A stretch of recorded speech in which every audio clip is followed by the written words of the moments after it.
स्वागत है दोस्तों आप सभी का डिजिटल मैथ्स क्रांति में। आज के इस लेक्चर के अंदर हम क्लास 11th की एक्सरसाइज 10.3 के क्वेश्चन करेंगे।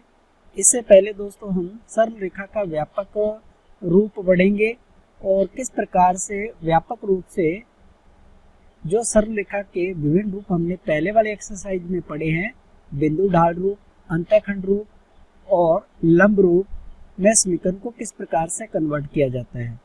साथ ही किसी बिंदु की एक रेखा से लंबिक दूरी किस प्रकार ज्ञात करते हैं, या अगर दो समांतर रेखाएं दे रखी हैं तो उनके बीच की लंबिक दूरी किस प्रकार से निकाली जाती है।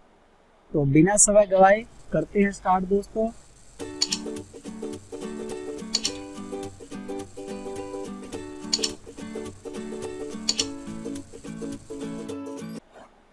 तो सबसे पहले हम शुरू करते हैं रेखा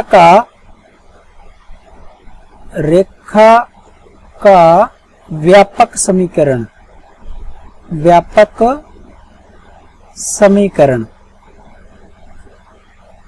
ये होता है दोस्तों ax plus by plus c equal to 0। ये रेखा का व्यापक समीकरण कहलाएगा। ठीक है, अब इस व्यापक समीकरण से जो हमने पहले विभिन्न रूप पढ़े थे उसमें किस प्रकार से कन्वर्ट करेंगे। तो बात करते हैं पहले बिंदु यानी ढाल अंतःखंड रूप। ढाल अंतःखंड रूप, ढाल अंतःखंड रूप क्या लिखते थे हम, y बराबर mx प्लस c। यानी कि इस फॉर्मेट में मुझे ऊपर वाली जो व्यापक समीकरण दे रखी है उसको लेके आना है। तो किस प्रकार से कन्वर्ट करेंगे, जो ऊपर वाली समीकरण हमें दे रखी है ax plus dy plus c equal to 0। तो यहां से हम dy को एक तरफ रखेंगे, माइनस का ax माइनस का c इधर लेके जाएंगे, तो y का मान माइनस का a अपॉन dx और माइनस का c अपॉन b। तो यहाँ जो आप देख रहे हो ये इतना पार्ट जो हमारे पास आया है ये तो हमारे इस m के इक्वल है, और ये जो लास्ट में हमारे पास माइनस का c बटा b आया है ये हमारा इस c के इक्वल है। समझ गए होंगे आप।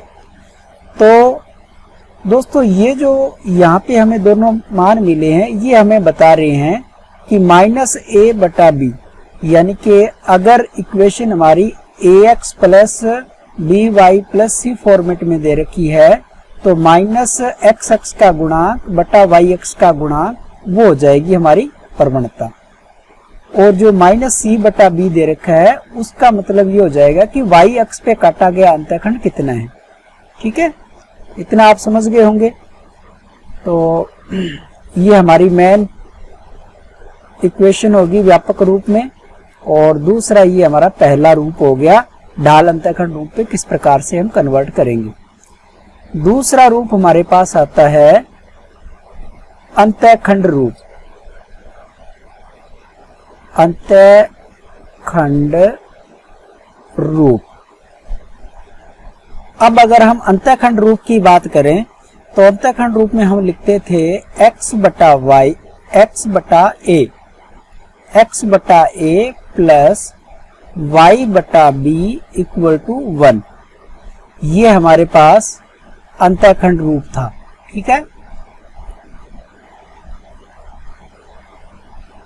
अब जो हमारी व्यापक रूप में जो इक्वेशन दे रखी है ax plus by plus c equal to 0 हमें इस फॉर्मेट में लेके आनी। तो सबसे पहले क्या करेंगे, हम c को ले जाते हैं लेफ्ट हैंड साइड में, राइट हैंड साइड में ले जाएंगे तो माइनस का ax प्लस का by माइनस का c, और माइनस के c से डिवाइड करेंगे तो ax के नीचे आ जाएगा माइनस का c, by के नीचे आ जाएगा माइनस का c, और इधर रह जाएगा 1। और जो a और b जो x और y के साथ ऊपर मल्टीप्लाई हो रखा है उसको हम नीचे ले आएंगे c के बटे में। ये हो जाएगा x अपॉन माइनस का c बटा a y अपॉन माइनस का c बटा a इक्वल टू 1। तो ये रूप जो हमारे पास आ गया है, ये अंतःखंड रूप हमारे पास आ गया है। ठीक है, इसमें आप देख सकते हो कि ये जो माइनस का c बटा a आया है हमारे पास, ये x अक्ष पे काटा गया अंतःखंड है, और दूसरा जो y के नीचे है माइनस का c बटा a, ये y अक्ष पे काटा गया अंतःखंड है। ठीक है, तो इस प्रकार से हम अंतःखंड रूप में इसको कन्वर्ट कर लेंगे। इसके बाद जो तीसरा रूप हमारे पास बचा है वो है लंब रूप, उसका नाम है लंब रूप, है ना, लंब रूप, या जिसको आप नॉर्मल फॉर्म भी कहते हैं। तो लंब रूप में हमारे पास इक्वेशन क्या होती है, x cos omega y sin omega equal to p। अब यहाँ ध्यान देने वाली बात क्या है कि ये जो ओमेगा है वो तो आप इस प्रकार से अक्सेस के अंदर अगर इसको देखोगे तो मान लो ये हमारे पास अक्सेस हैं, और यहाँ से मान लो ये हमारे पास एक लाइन है। ठीक है, इस लाइन पे मूल बिंदु से जो लंब डाला गया है उसका x अक्ष के साथ कोण है, और जो p है वो मूल बिंदु से रेखा पे डाले गए लंब की लंबाई है। ठीक है, ये बात हम पहले से जानते हैं। तो हालांकि ये जो लंब रूप का टॉपिक है सत्र 2020-21 यानी कि इस सत्र में इसको कोरोना काल की वजह से हटा दिया गया है, लेकिन फिर भी हम इंटरेस्ट के लिए पढ़ लेते हैं। ठीक है, अब इस रूप में हम इसको कन्वर्ट कैसे करेंगे। कन्वर्ट करने के लिए आपको बेसिक सा फंडा ये ध्यान में रखना है कि जो भी आपको इक्वेशन दे रखी है ax plus by plus c equal to 0, सबसे पहले हम c को राइट हैंड साइड में लेके जाएंगे, ax plus by minus c। ठीक है, इस प्रकार से हम इधर लेके जाएंगे, और c जो भी आएगा आपका प्लस आएगा नेगेटिव आएगा उसको हम पॉजिटिव बनाएंगे। पॉजिटिव बनाने के बाद फिर हम क्या करेंगे, पूरी इक्वेशन को under root a square plus b square से डिवाइड कर देंगे। ठीक है, under root a square plus b square से डिवाइड कर देंगे। ठीक है, उससे क्या होगा कि आपकी जो भी ये इक्वेशन होगी वो इस फॉर्मेट में आ जाएगी। अर्थात इससे हम कह सकते हैं कि जो कोस ओमेगा का हमारे पास मान आएगा वो हो जाएगा इक्वल टू में under root a square plus b square. ये प्लस माइनस आ सकता है क्योंकि यहाँ पे c हमारा कभी पॉजिटिव होगा नेगेटिव होगा, तो उस हिसाब से ये दोनों प्लस माइनस साइन हम लेंगे, और साइन ओमेगा जो आएगा वो b upon under root a square और b स्क्वायर, ये भी प्लस माइनस में आएगा। इसी प्रकार से जो आपका p होगा वो भी प्लस माइनस में ही आएगा, under root a square plus b square. ठीक है, इतना आपको समझ में आ गया होगा। ये तीन रूप हैं जिसमें हमें व्यापक रूप वाली इक्वेशन को कन्वर्ट करनी होगी। इसके बाद अगला जो पॉइंट हमारा आता है वो ये आता है कि किसी एक बिंदु की व्यापक रूप में दी हुई इक्वेशन से उसकी लंबिक दूरी हम किस प्रकार से निकालते हैं। ठीक है, तो यहां हम लिख सकते हैं कि बिंदु x1, y1 की रेखा आपको दे रखी होगी ax plus by plus c equal to 0। इससे लंबिक दूरी कितनी है तो उसका आप यहाँ पे डायरेक्ट फॉर्मूला याद कर लो। ठीक है, लंबिक दूरी के लिए क्या फॉर्मूला है हमारे पास, ax1 plus by1 plus c, यानी कि जो भी इक्वेशन दे रखी है उस इक्वेशन के अंदर ए बी सी तो हमारे वही रहेंगे, x और y की जगह बस x1 और y1 पॉइंट पुट कर देने हैं। अंडर रूट a का स्क्वायर प्लस b का स्क्वायर ये हम कर देते हैं। ठीक है, इससे हमारी लंबिक दूरी जो आ जाएगी। ये हमेशा दूरी जो होती है वो पॉजिटिव होती है, इसलिए हम इसको मोड के अंदर रखेंगे। ठीक है, ये हमारा जो है नेक्स्ट पॉइंट हो गया। और उसके बाद है कि अगर दो समांतर रेखाएं आपको दे रखी हैं, ठीक है, दो समांतर रेखाएं दे रखी हैं, तो हम उसके बीच की लंबी की दूरी जो है वो किस प्रकार से निकालेंगे। दो समांतर रेखाओं के मध्य दूरी लिख दो या फिर लंबी की दूरी लिख दो, ठीक है, यानी कि लंबी की दूरी है वो कितनी होगी। तो उसके लिए सबसे पहले बात करें दोस्तों, जो समांतर रेखाएं होती हैं उसमें ax plus by plus c equal to 0, ये हमारी व्यापक समीकरण है। इसमें सिर्फ आपका कांस्टेंट ही अलग रहेगा, ax का और y का जो गुणांक है वो सेम रहेगा। कारण क्योंकि पहले वाली इक्वेशन की जो प्रवणता आएगी वो माइनस आपका आएगा a का गुणांक बटा b का गुणांक। इसी प्रकार से नीचे वाली इक्वेशन में भी इसकी प्रवणता आएगी माइनस a का गुणांक बटा ये y का गुणांक, यानी कि b माइनस का a बटा b हमारे पास आएगा। तो इसका ये C1 C2 पॉइंट अलग होता है समांतर रेखा के अंदर। तो ये इस प्रकार से दो इक्वेशन दे रखी होंगी, जिसकी लंबी की दूरी निकालने के लिए हमारे पास फॉर्मूला रहेगा C1 माइनस C2। यहाँ पे आप C2 माइनस C1 भी ले सकते हो या C1 माइनस C2 भी ले सकते हो, ठीक है, ये आपकी मर्जी है। तो यहाँ पे मैं C2 माइनस C1 ले लेता हूँ मेरी मर्जी से, और अंडर रूट a का स्क्वायर प्लस b का स्क्वायर, ठीक है। ये फॉर्मूला हम कब यूज करेंगे, जब हमें दोनों समांतर रेखाएं जो हैं वो व्यापक रूप में दे रखी हैं। दूसरा, अगर दोनों रेखाएं हमारे पास ढाल अंतःखंड रूप में दे रखी हैं, जैसे y बराबर m x और ये आपका है C1। दूसरी इक्वेशन दे रखी है y बराबर mx प्लस C2। अगर इस फॉर्मेट में दे रखी है तो हम d कैसे निकालेंगे, वही C2 minus C1 upon under root, यहाँ पे आपका आ जाएगा 1 प्लस m स्क्वायर, ठीक है। तो ये इतनी सी बातें कुछ थी इम्पोर्टेंट जो आपको मैंने बता दी हैं। अब हम अपनी एक्सरसाइज के जो क्वेश्चन है वो स्टार्ट करते हैं। क्वेश्चन फर्स्ट में हमें दे रखा है, निम्नलिखित समीकरणों को ढाल अंतःखंड रूप में रूपांतरित करो, उनके ढाल और y एक्स पे काटे गए अंतःखंड है वो भी हमें ज्ञात करना है।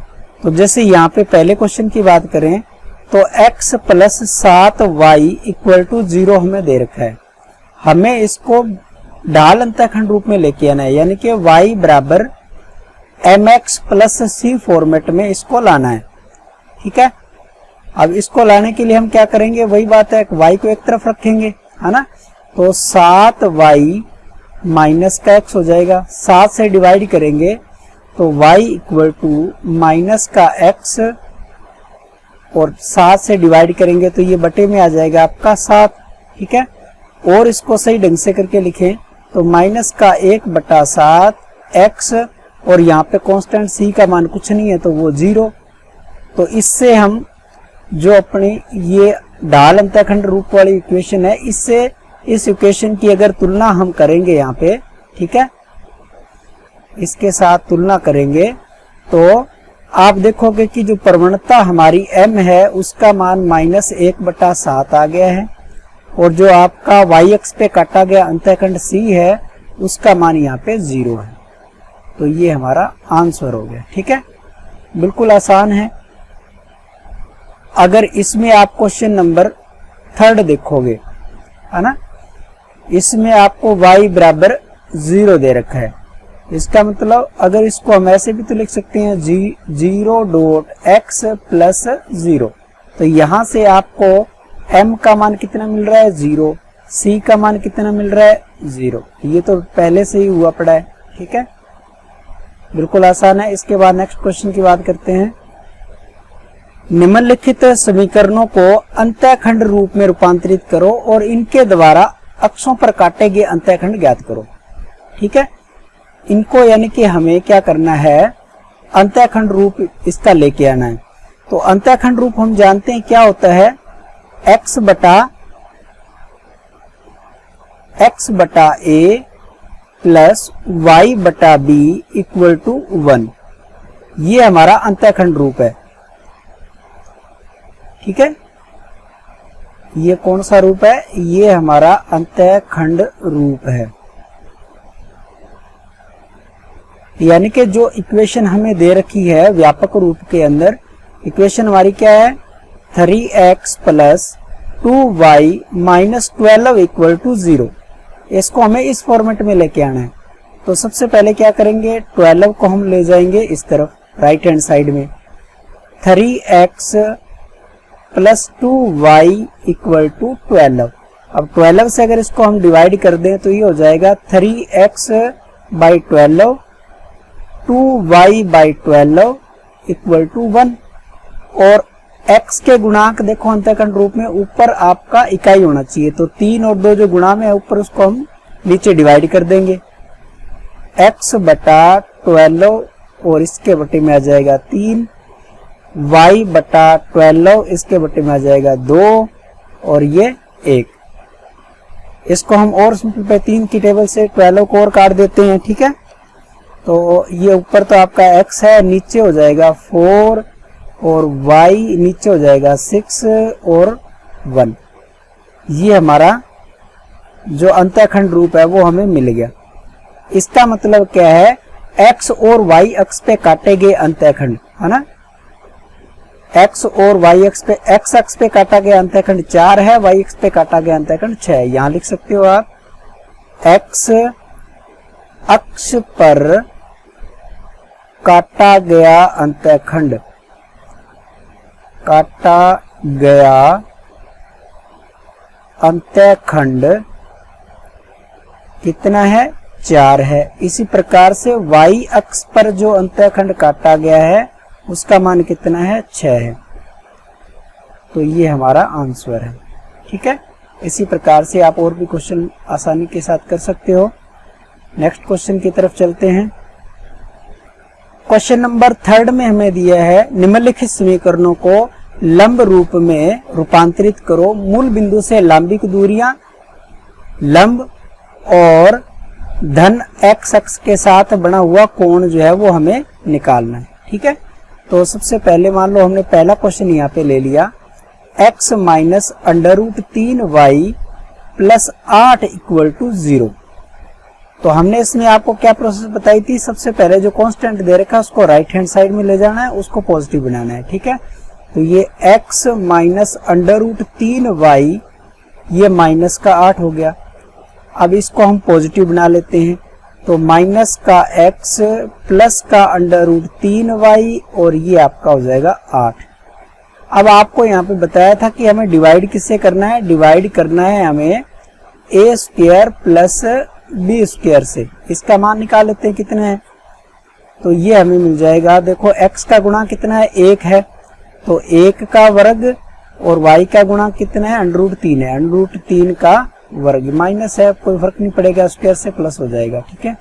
तो ये 1 और ये 3 यानी कि √4 आया और इसका मान हमें 2 मिला। तो यानी कि इस पूरी इक्वेशन को हम 2 से डिवाइड करेंगे।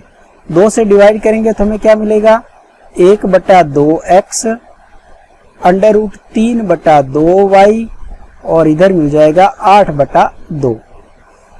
तो ये हमारे पास आ जाएगा, x को चाहो तो आप पहले लिख सकते हो माइनस का x,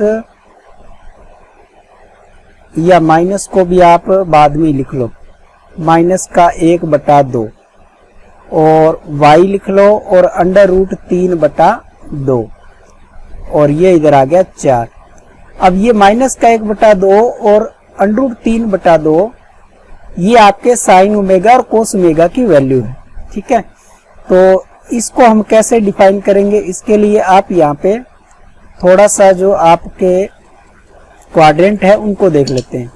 x का जो गुणांक है वो नेगेटिव आ रहा है, इसका मतलब हम इधर नेगेटिव साइड में चलेंगे, और y का गुणांक जो है वो पॉजिटिव आ रहा है, हम पॉजिटिव साइड में जाएंगे, ठीक है।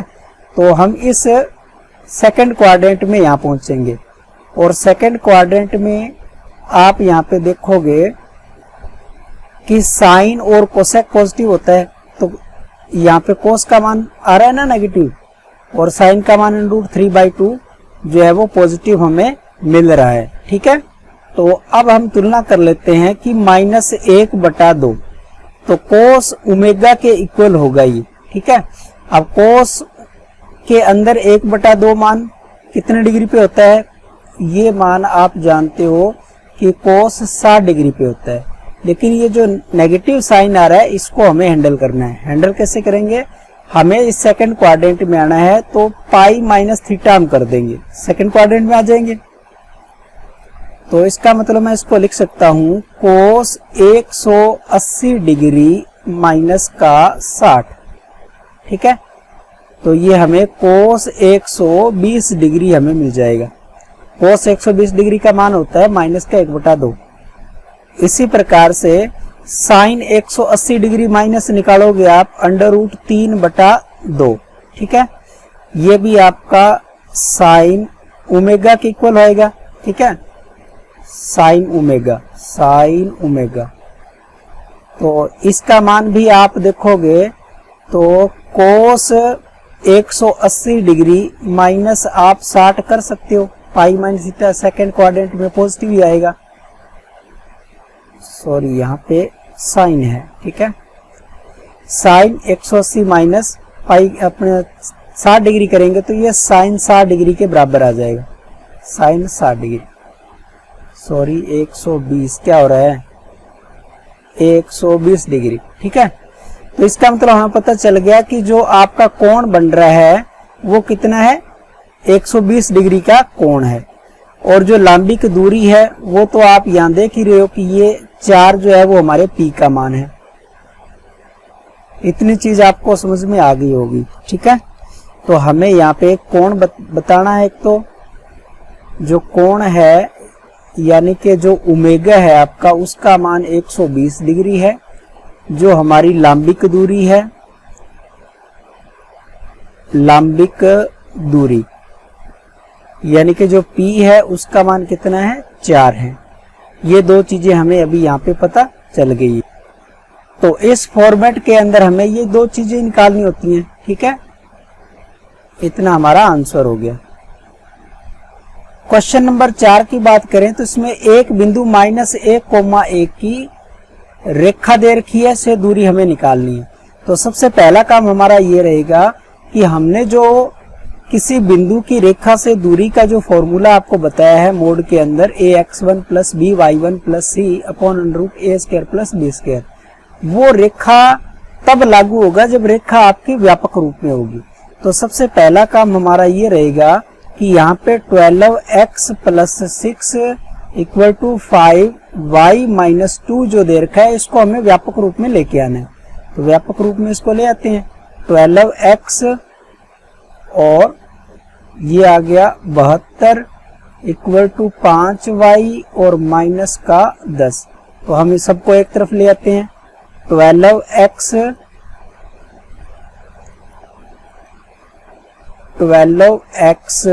माइनस का 5y और ये 10 इधर आएंगे तो जुड़ जाएंगे, है ना, ये 82 हो गया। ये अब हमारी जो इक्वेशन है ये व्यापक रूप के अंदर आ गई है। ठीक है, तो यहाँ लिखना चाहो तो व्यापक रूप का मानक समीकरण आप यहाँ पे लिख सकते हो dy + c = 0। देखो इस फॉर्मेट में आ गई हमारे पास। अब हम जो दूरी निकालते हैं, ठीक है, दूरी निकालते हैं उसके लिए हमने फॉर्मूला ये बताया था कि ax1 + by1 + c upon √a² + b², यही बताया था। तो इसको हम यहाँ पे यूज कर लेते हैं। क्या करना है हमें, पहले तो मोड का साइन लगा लेना है। जो आपको इक्वेशन यहाँ पे दे रखी है, इस इक्वेशन में एक्स वाई को रिप्लेस कर देना है, ये जो पॉइंट यहाँ पे हमें दिया है इसमें।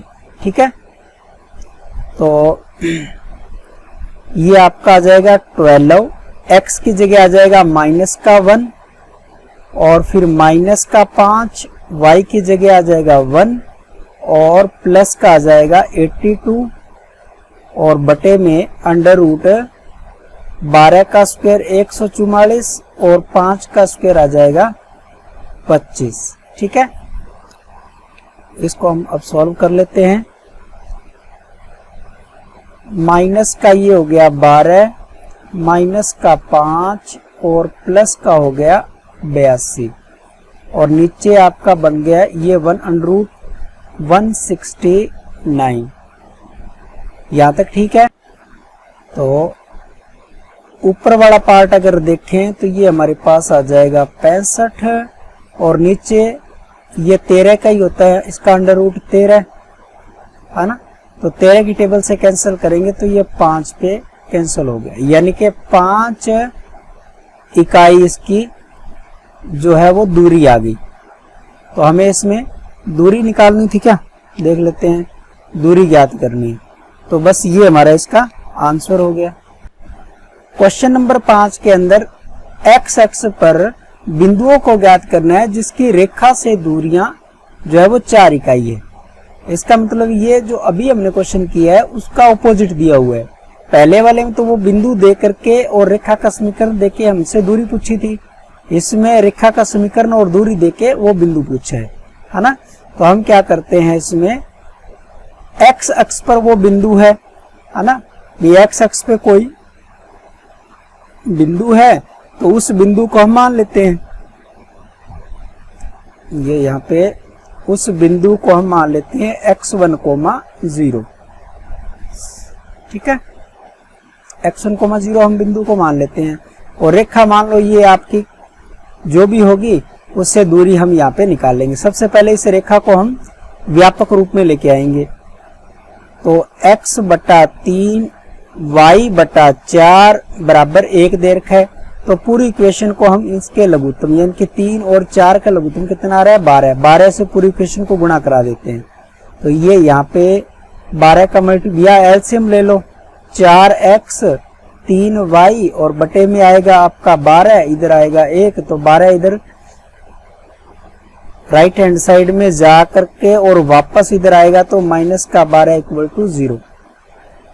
ये हमारे पास व्यापक समीकरण हमें मिल गई। ठीक है, इस व्यापक समीकरण से अब हमारा ये जो पॉइंट है, पॉइंट जो हमने माना है x1, 0 है ना, से दूरी हम निकालते हैं। वो दूरी हमें 4 दे रखी है, उसको हम यूज कर लेंगे। तो दूरी का फॉर्मूला हम एक बार लिख लेते हैं। ठीक है, ये मैं बार बार इसीलिए लिख रहा हूं ताकि आप लोगों की भी आदत हो, बार बार इसको लिखोगे तो क्या है, ये याद हो जाएगा परमानेंट। a का स्क्वायर प्लस b का स्क्वायर। तो दूरी आपको 4 दे रखी है। अब x1, y1 की जगह हमें ये पॉइंट डाल देने हैं। a आपका कितना है, 4, x की जगह आपका आ जाएगा x1 और b का मान है 3, y की जगह आ जाएगा आपका 0 और माइनस का 12 और बटे में अंडर रूट a² और b², 4 का वर्ग और 3 का वर्ग। यहां तक समझ में आ गया।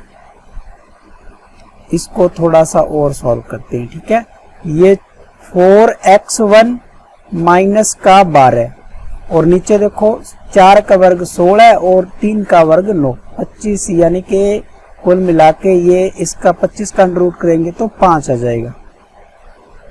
अब यहाँ पे एक चीज गौर करने वाली है कि जो मोड होता है वो हमेशा पॉजिटिव साइन देता है, लेकिन जैसे ही मोड हटाते हैं तो वो हमें प्लस माइनस के 2 रिजल्ट देता है। ठीक है, उसका रीजन है क्योंकि हो सकता है कि मोड के अंदर जो इनपुट गया है वो नेगेटिव इनपुट भी गया हो सकता है और पॉजिटिव इनपुट भी गया हुआ हो सकता है। आउटपुट तो ये हमेशा आपको पॉजिटिव देगा, लेकिन इनपुट की बात करें तो वो आपको नेगेटिव या पॉजिटिव दोनों ये लेता है ना। इसमें अपने माइनस, जैसे मोड के अंदर माइनस का 2 डालेंगे तो भी ये प्लस का 2 आउटपुट देगा और प्लस का 2 डालेंगे तो भी ये प्लस का 2 आउटपुट देगा। इसका मतलब इनपुट तो इसमें नेगेटिव पॉजिटिव हो सकते हैं ना। तो हमें अंदर वाले की वैल्यू निकालनी है, इसका मतलब यहाँ पे बाहर प्लस माइनस 2 निशान हमें लगाने पड़ेंगे। ठीक है, ये मैंने आपको पहले वाली क्लासों के अंदर भी बताया है कि माइनस का 2 है। अब माइनस के 2 को पॉजिटिव बनाने के लिए बाहर नेगेटिव लगाना पड़ेगा, तभी तो आपका वो पॉजिटिव बनेगा। ये बात आप जानते हैं। तो मैं इसको यहां से एक बार हटा देता हूं। तो जैसे ही मोड हटाएंगे तो यहां हमारे पास आ जाएगा प्लस माइनस 4 और 4x1 माइनस का 12/5। ठीक है, अब यहाँ पे हमारे पास दो सिचुएशन आ गई, प्लस माइनस के 2 निशान आ गए। तो एक बार हम प्लस का चिन्ह ले लेंगे। प्लस का चिन्ह लेने पर तो प्लस लेंगे तो ये 5 चौके इधर आ जाएगा 20 और 4x1 माइनस 12 इधर आया तो ये हो गया 32। 4x1 तो यहां से हमें 8 मिल गया x1 का मान। ठीक है, अगर ये 8 है इसका मतलब हमारा जो बिंदु है, बिंदु x1, 0 था। बिंदु क्या था? x1, 0। तो इस बिंदु का जो मान हमारे पास आया वो आया 8, 0। एक आंसर तो हमारा ये मिल गया प्लस का साइन लेने पे। अगर हम साइन ले लेंगे नेगेटिव, ठीक है, माइनस का अगर चिन्ह हम लेंगे, माइनस का चिन्ह लेने पर, ठीक है, तो ये माइनस का 4 और 5 इधर गुणा में आ जाएगा। 4x1 माइनस 12 तो माइनस का 20 और प्लस का 12 और 4x1 तो ये आपको यहां मिल जाएगा माइनस का 8 बटा और इधर 4x1 है तो 4 डिवाइड में आएगा तो माइनस का 2 बराबर ये x1 का मान आ गया। इसका मतलब हमारा बिंदु क्या है? बिंदु का मान हम देखेंगे तो -2,0 ये हमें दूसरा बिंदु मिल जाएगा। तो कुल मिला के 2 बिंदु हो सकते हैं, या तो 8,0 होगा या माइनस का 2,0 होगा। ये दोनों हमारे आंसर है।